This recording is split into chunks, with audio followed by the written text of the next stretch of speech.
When we look at someone like Solomon, we tend to focus on his greatness, his vast wisdom and knowledge, his incredible wealth, the power and the glory of his kingdom during his reign.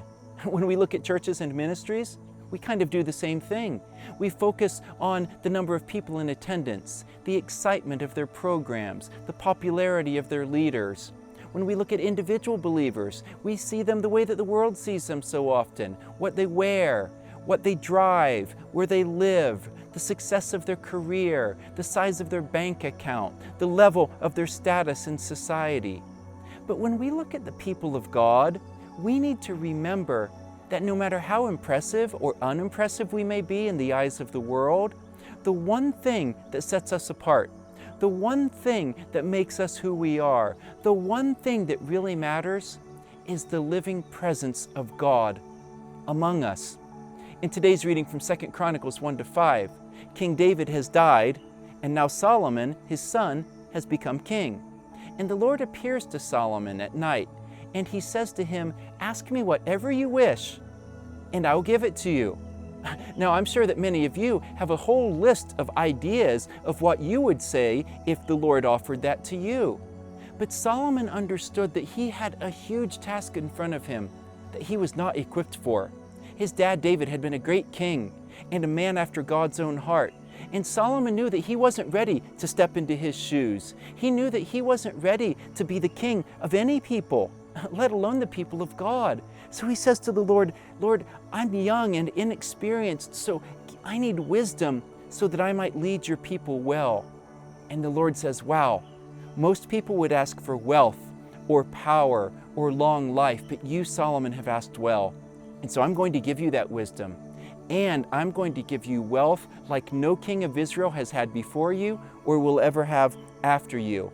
And all of this wasn't just for Solomon to enjoy. This was for the good of God's people and for the glory of God's name. Because we see in later chapters, kings and queens come from all over the world to hear Solomon's wisdom that they have been told all about. And when they do, it's clear that it's not from Solomon, but that it was given to him by the God who is with him. And that's true for all of God's people. He doesn't promise that he's going to make us rich or powerful, but whatever he has entrusted us, whether great or small in the eyes of society, he has given all of it to us so that through our lives, people might be pointed to him.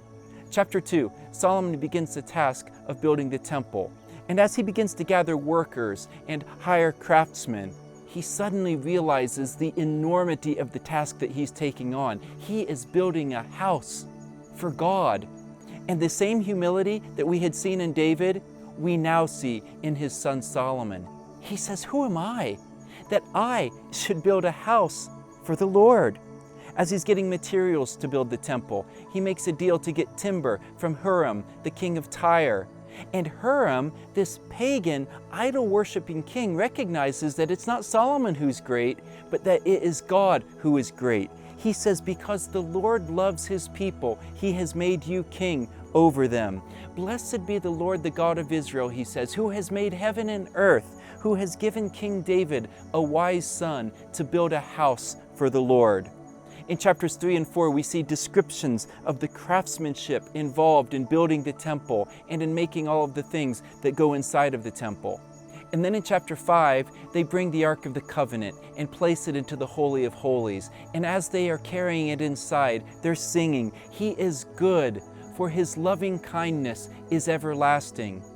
And then, just like in Exodus 40, when the tabernacle was completed, it says that the glory of the Lord filled the house of the Lord. You see, all of this wasn't about Solomon and his great wealth and wisdom. All of this wasn't about a big, beautiful building that they were building for the Lord. It was about what it had been about since the very beginning, and what Revelation 21 says it will be about throughout all of eternity. The presence of the living God is dwelling among his people, and they will be his people, and he will be their God.